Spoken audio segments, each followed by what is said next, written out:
In the Middle Ages, more people disappeared in forests than died in battles. No bodies, no witnesses, no one coming to look for you. Crossing through medieval woods wasn't travel. It was a gamble, one you might lose. The road narrowed as it entered the trees. Behind you, open fields, sunlight, the distant outline of a village. Ahead, shadow that swallowed sound. If you stepped beneath the canopy, you were no longer protected by walls, no longer within reach of help, no longer certain you would emerge on the other side. You're about to discover why. Because the forest wasn't empty. It never was.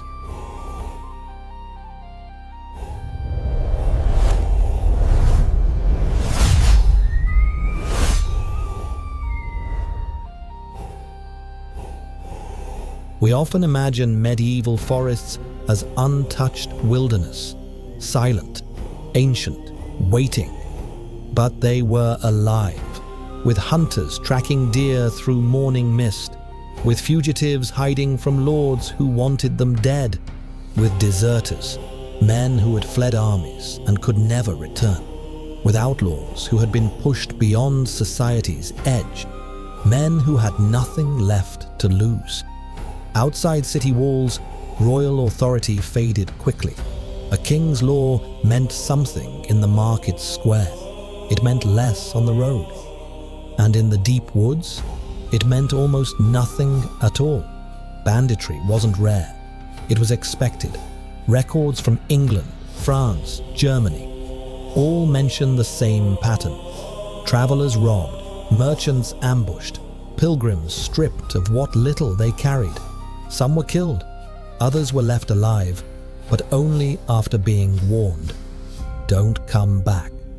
Merchants traveled in groups for a reason. Pilgrims carried little for a reason. And even armed men, knights, soldiers, retainers, hesitated before entering thick woodland alone. Because ambush was easy. A fallen tree across the path, a narrow choke point, high ground on either side, and help was far away. By the time someone found your body, the men who killed you were deep in the forest, or already gone. But bandits weren't the only danger. The forest itself could kill you just as easily. The forest was not only dangerous because of people, it was dangerous because of everything else. Roads were narrow and poorly maintained. In summer, they were dusty ruts. In autumn, they turned to mud. In winter, they froze solid, treacherous, and uneven. Wheels broke, horses stumbled, carts overturned. A single injury, a broken leg, a twisted ankle could mean death. Because you couldn't move, and night was coming. Wolves still roamed parts of Europe.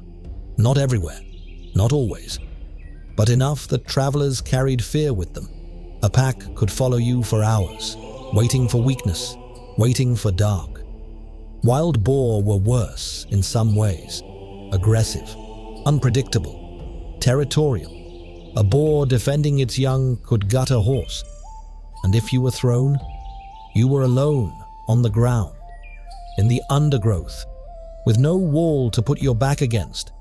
And once night fell, darkness was complete. There were no lamps lining the road, no distant village lights glowing on the horizon, no patrols walking regular routes, only trees, and the sounds between them. Movement you couldn't see, breathing you couldn't place. The crack of a branch that could be wind, or not. Medieval travelers learned to move during daylight, to camp in clearings, not under canopy, to keep fires burning through the night, not for warmth, but for sight, because what you couldn't see could reach you first. And if something went wrong, if you were hurt or lost or attacked, no one would ever know.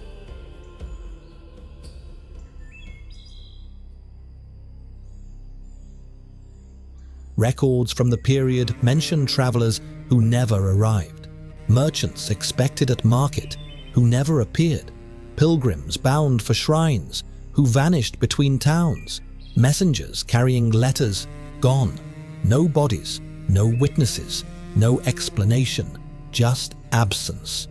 In a world without centralized tracking, without registries or regular patrols, disappearing was disturbingly simple. If you were robbed and killed in the forest, there would be no investigation, no search party combing the woods, no inquest to determine what happened. Your family might wonder, your lord might note your absence, but the forest kept its secrets, and it was vast. Medieval Europe was far more wooded than it is today. In some regions, dense forest stretched for miles without interruption. No villages, no roads, no clearings, just trees, old growth, thick canopy, undergrowth so dense you couldn't see 10 paces ahead. Once you were deep enough, you were alone, completely. And if you lost the path, if the trail vanished, or you took a wrong turn, or night fell before you found your way, survival became uncertain. Starvation, exposure, injury, or something worse.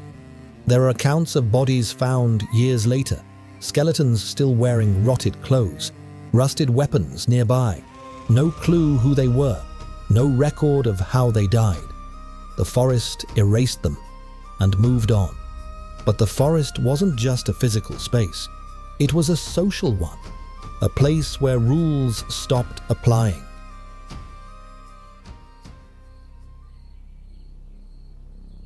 Forests were not just physical spaces, they were social edges, places where society's grip loosened. Outlaws hid there because no one would follow. Political enemies fled there because borders blurred. Rebels gathered there because the forest offered cover and silence. In England, royal forests were legally defined territories, protected by law, controlled by the crown. Hunting deer without permission could mean mutilation. Cutting timber could mean prison. But even those forests, heavily regulated, heavily punished, were hard to control completely, because the forest was too large and the foresters too few. In other regions, forests marked borders between rival lords. Crossing through them meant leaving one authority and entering another, or sometimes entering none at all. That ambiguity created opportunity for smugglers, for tax evaders, for men fleeing debts they couldn't pay, for women escaping marriages they couldn't survive. The forest became a refuge for those society had abandoned or hunted. But refuge came with a cost. No protection, no justice, no law to appeal to when violence came. And violence always came. This wasn't just reality, it was fear. Deep cultural fear that shaped how people saw the world.